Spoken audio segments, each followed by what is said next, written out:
Redditors who have moved to a new city, state, country, what is the most infuriating well, this is how it's done here thing you've come across? I moved to a very small country town. They had a recycling program. Every week a guy would pick all the recycling up, separate to the trash. I soon found out, when I questioned the regular plume of smoke I saw in the distance, that the recycling was picked up on a Wednesday and set alight on a Thursday by the same guy. And it was an agreed upon and accepted fact in town. France. Store hours are fked. Everything opens sort of whenever. Usually 9ish. Closes for 2 hours at lunchtime.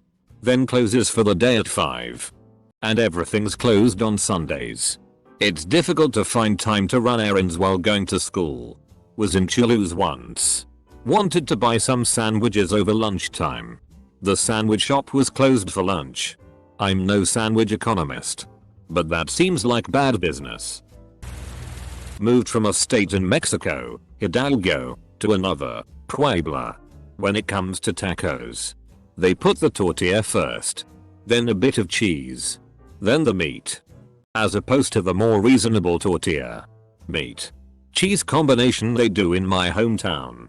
It drives me crazy. You can barely taste the cheese. I hate tacos in Puebla. Ugh. Pittsburghers calling slices of ham warmed in a slow cooker with sweet ketchup barbecue.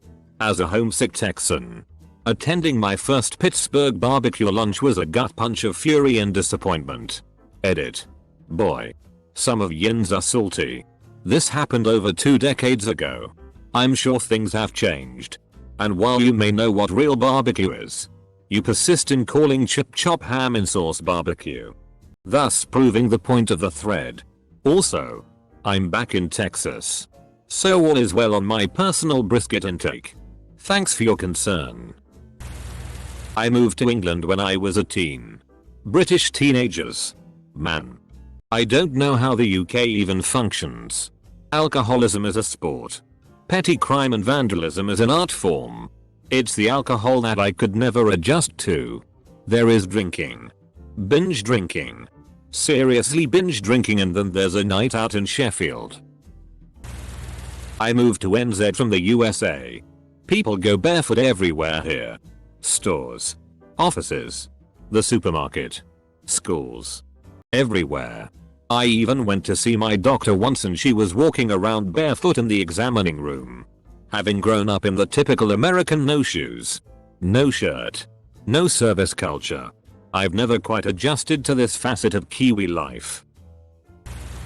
Not really infuriating but mildly annoying. Many moons ago I moved from southeast UK to the northeast. On one of my first days I fancied a burger, so popped to the chip shop. Now, in the south, asking for a burger and chips in a chippy will get you a burger in a bun with lettuce, tomato and possibly ketchup. And some chips obviously. Well, upon ordering my burger up here I was handed a dry disc of what smelled like dead, sweaty horse. Battered and deep fried. No bun. No salad. Upon inquiring as to what the FCK I had just been given, I was informed we don't do burgers like that, mate. You need to get one from a pizza shop. So I dutifully wait until the pizza shop opens after 5 PM because northerners, and order my much anticipated burger. Upon biting into it I tasted something amiss and opened it up to have a look. Cucumber. In a F-King burger. Who the hell puts cucumber in a burger? Seriously. I just make my own these days. Fucking cucumber. Moved from the northeast down to southern USA where people are unfailingly friendly and polite. Unless you don't reciprocate. Was so used to walking around with my head down minding my own business in the north. When I started doing that in the south, I'd get some passive aggressive pushback. Like if I was ordering something to eat, it was basically expected that you had to have a mini conversation with the server before you actually made your order. Started hearing around the office that I had an attitude too just because I didn't really do the whole pleasantries thing. Did my work. Helped out. But because I didn't engage in superficial small talk, I was deemed rude. When someone finally clued me in, I started changing and it's like a complete 180 with how people interact with me now. I mean, it took a while for me to adjust initially. And sometimes I just want to hunker down and do my work. But it definitely makes a difference. Canada to central Mexico. All toilets are flushed into the waterways from 2,600 meters altitude to the ocean, making all watershed non-potable. So their economy is always struggling because the people spend a large portion of their income on potable water. The nutrients, erosion, and chemicals all create dead zones in our oceans. Plastic garbage is burnt into our atmosphere in many communities. Processed food is king here after foreign companies moved in, filling their store with plastic packaged everything. Animal neglect. Apathy. Animals are tied up in the sun with no water. A farmer may hurt himself and not make it back to the animals and have them all die from dehydration. Factory farming of chickens here is disgusting. Dead or dying dogs. More than 80 pairs of animals I have checked are covered in fleas. I live with 3 audio headsets and earplugs because of the vehicles with loudspeaker on their roof blasting advertisements into your home every day. Starting 0800 as late as 2230. Police are useless here, even when you have video evidence for them. One I don't hear very often. I moved from the East Coast to Chicago and noted that in the Midwest, people don't look both ways and pay attention while crossing streets. If there's a walk sign, or even sometimes when not, you just cross streets. Headphones on. Head down. No problem. Natives here don't yield when merging onto highways from the on-ramps.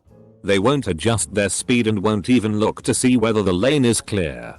They just plop themselves right into the middle of traffic and expect everyone else to swerve out of the way. Oftentimes they do this going 10 or 15 miles below the speed limit. Absolutely infuriating and dangerous as FCK, but considered normal here, Eugene.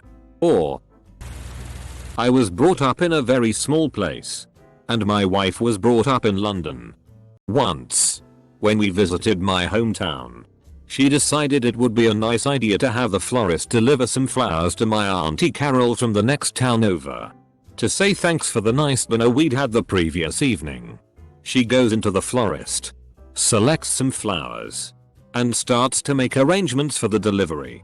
She's surprised when the florist doesn't need the address, and even more surprised when the florist says it's pointless delivering them today, as Carol won't be in this evening, as it's the day when she goes to the big town to get her hair done and play cards with the girls. This all seemed entirely normal to me, but freaked my wife out somewhat. Illinois to Kentucky. I really kind of hate the people here. They're so on the surface nice. They're also all terrible at driving. They won't turn right on a red light even if there are no cars coming. They also won't turn on green lights with no cars coming. They don't use their turn signals. I've never been somewhere with such a large number of people who don't turn their headlights on when it's raining or dark out either. I almost took a lady on a scooter out because I didn't see her because she had no headlight on. They go 20 plus over the speed limit, but complain about getting pulled over. They're also the biggest supporters of statements like "you're one of the good ones," though directed at racial minorities. Now I've been all over the South, and a lot of them are just racist.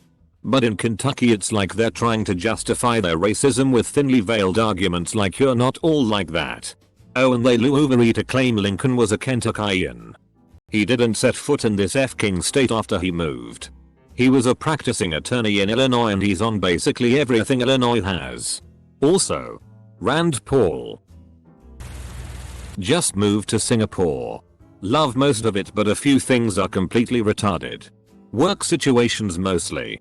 Locals are not used to making decisions, so they never decide on anything and just try to pass it on to the next guy. Scared shitless of losing their jobs, I guess. This makes it the most inefficient place I've ever worked.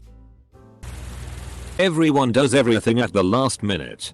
If you're running an event, for example, in normal places you have a go or no go date.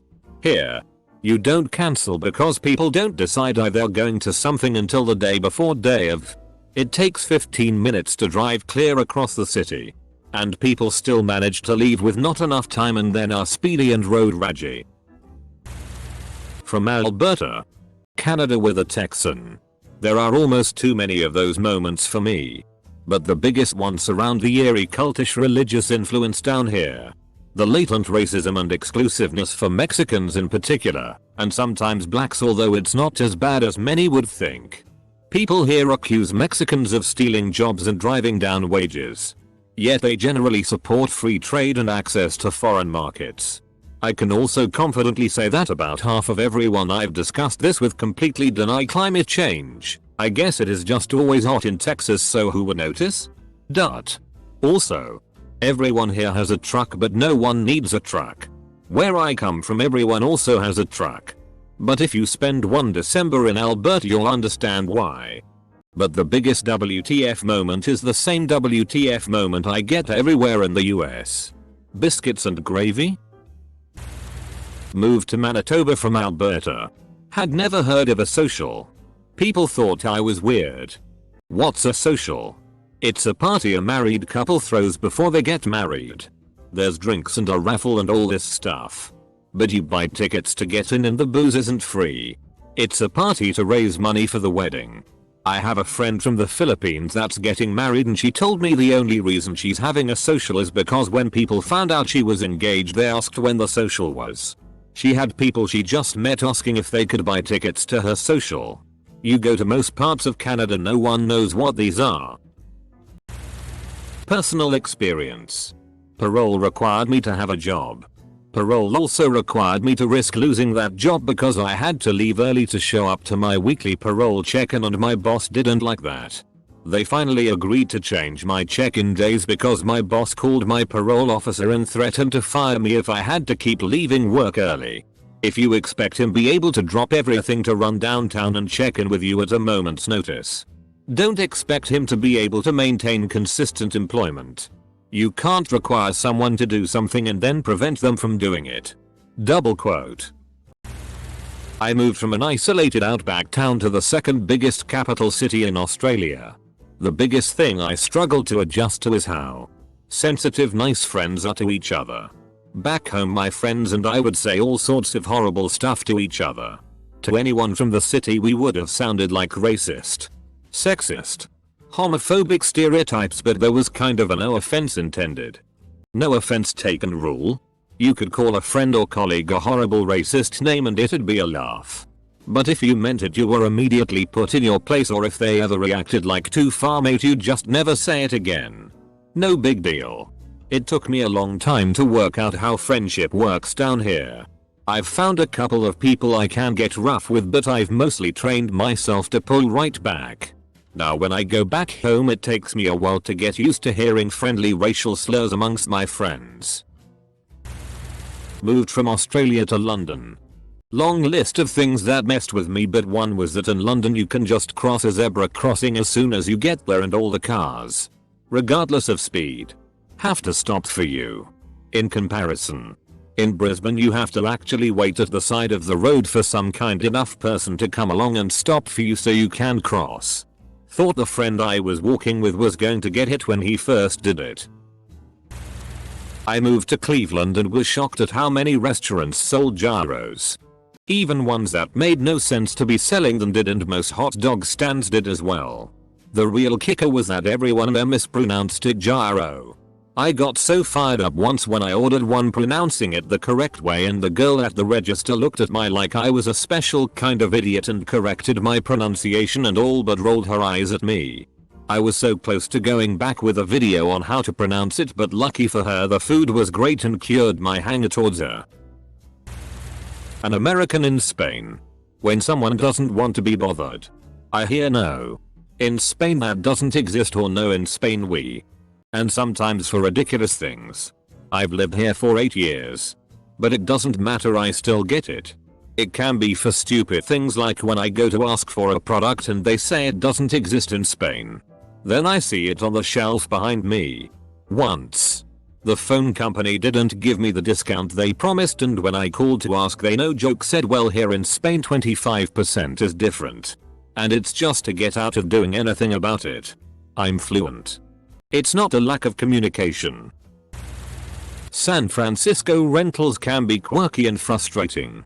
But the worst part for me is that some of the older, charming units have no soundproofing between floors, so you can hear every single step and conversations and babies crying and snoring. It's like a boarding house. Except you're easily paying double or more likely triple what it would cost for a nice single family home anywhere else in the country that's not New York. I used to come home from work to have my downstairs neighbors already at my door complaining that I'm being too loud before I'd even entered the house. Bitch. I just came home. I don't have any pets. And there's no one else in my house. I couldn't even walk around in my apartment in my socks without them complaining. Towards the end of my lease I'd leave my sound system on and point it at the floor and leave for the weekend. Sure, it's a DCK thing to do, but FCK it. Moved from the USA to Lebanon. People are straight rude if they're at work. Particularly if they're in the service industry. I was straight mocked to my face for being friendly to wait staff, shopkeepers, etc. Finally back in America, and I love having my people at my regular shops. They'll even hold stuff for me because they know I'll want it. Tell me about special deals. It's awesome. But whenever I go visit there I have to act like an uppity BTCH to get good service. The government doesn't want to help you with much of anything. But they especially don't care if someone is in a truly abusive situation. I work with a woman who has special needs. And she has a small child. She and the child are both abused and purposely underfed by her mother. And I want to find them somewhere else to live. I was told by a government official, "Madam, this is Africa. What is abuse?" And then was asked to leave his office. Most of the time. No one will help in situations like that because that's just how it is here. Culturally. If you have any sort of mental illness, it's fine if someone hurts and or takes advantage of you. Edit. Spelling and grammar because I typed in a furious manner. Great rhyme. Close bracket. I'm from West Virginia and moved to Virginia after graduating from college for work. Naturally, I hear tons of disparaging comments about West Virginia and West Virginians in general, like, the incest jokes are never ending. I hear something at least once a week. Sometimes from people I just met. Or even complete strangers that may pick up on something or overhear something in conversation. 90% of it is just people joking around. Which I usually laugh along with since I'm a good sport. But that other 10% annoys the FCK out of me. It's mostly from people who I really do believe mean well. But are just totally oblivious to how ignorant and pretentious they sound with the questions they ask and the statements they make. The two that really get me are, "I bet you are just so much happier here. Aren't you?" And "Ugh. I'm so glad I'm not from West Virginia. Virginia is great." The funny infuriating thing about it is that these people have clearly never paid any attention to what's going on outside of Nova Richmond, Virginia Beach. Southern and Western Virginia really isn't any better than West Virginia. Honestly. Moved from Japan to England 4 years ago. I'm still not used to the shitshow that is the English rail system. The trains are dirty. The scheduling is wildly inconvenient unless you are traveling from London or a major city. You're lucky to get one train per hour. Journeys are regularly delayed or cancelled, and unless you're more than an hour late you have no recourse to complain, be compensated. And to top it all off, it's expensive as hell. And the rates keep going up. I honestly have no idea how they justify these costs. The other day my train was delayed because they were unable to drive the train on the track because of leaves. Moved to Boston. I don't know what the FCK a water bubbler is. And I throw my trash in a can. Not a barrel also. If I go to Dunkin' Donuts and order a bagel with cream cheese, I expect the cream cheese on the bagel so I can eat it on the drive to work. But no. Not in Boston. You get a knife and a little packet of cream cheese and you have to apply it yourself at a red light or wait to get to work to eat your breakfast. When I first finished my enlistment I moved to a small town in AR. We lived outside police jurisdiction and outside of a trash pickup zone. At first, I hated moving trash to the dump. But then after a few weeks I realized that I no longer had to deal with trash pickup. If I wanted to get hammered the night before and not wake up to take out the trash, I could just run it down the hill later on. Party trash that you don't want sitting in your bin for a week? Dump. Petrified possum that your dog brought home from the creek? Dump. Also, the guys at the dump were way cool and always wanted to know the backstory to my trash. I loved telling stories. So it worked out perfectly and I eventually grew to love heading over to the dump where they'd let me smoke a J while I tossed my trash and shot the shit with the old guys and work release inmates who were there every day. Damn, I miss not having a dump nearby. I lived in Malta for a year and there were two in particular. 1. They don't have storm drains. Now it doesn't rain much in Malta. But the few days when it does rain moderately the streets simply flood. To make it worse, it's quite hilly. So all the water collects at the bottom and you get cars literally floating in water. Happens every year. 2. Most people heat their homes with gas and when your gas tank is empty, you simply bring it down to the gas tank truck and buy a new one. But how do you know when the gas tank truck will arrive? Well, that's easy, it simply drives by every week. Usually around 6 AM on a Tuesday where I lived. And it drives really slowly, honking its horn constantly so that anyone who needs a new gas tank, which happened to me exactly once the entire year, will wake up and have enough time to run down with money in the empty gas tank. The fact that the entire neighborhood is also woken and forced to stare up by the mercilessly incessant honking is just a side effect of this ingenious system. I moved to Germany from the US and getting internet service was unbelievably difficult. In the States you call the cable or phone company about establishing service. A technician comes out within a week and they won't leave before you're able to establish connectivity. In Germany, I signed an internet contract in late October and was told I would hear from someone in a few weeks. When I finally did get the letter confirming a date for the technician to come out, it's for early December. So the technician finally comes out, conducts diagnostic tests to ensure my port has been activated, and then he starts to leave. I ask if we can test to make sure I can log in and he tells me that's not his job. He only activates the ports and I should contact the cable company if I'm unable to get on the internet. So he leaves and despite having bought a pretty expensive router built to handle the speeds I opted for, I still couldn't log on. Numerous phone calls and a week later, the internet provider recommends I buy their special router, which is pretty expensive. And of course everything works fine. It was a frustrating experience overall. However, one good thing is that my phone and internet plan cost a fraction of what I paid in the States. Moved from a rural town in northern Canada to a small city of only 6+ million people in China. The biggest difference is the driving. I have been driving since I was 12, backcountry road practice, and I will never get a license to drive here. Everyone drives offensively, to the point that riding shotgun in a taxi can be a harrowing experience for the uninitiated. The holy shit handles are definitely a boon here. I was the opposite. China to Canada. Couldn't get used to how slow everyone was moving with so much space between them. Felt like the same distance would take twice as long with half the traffic.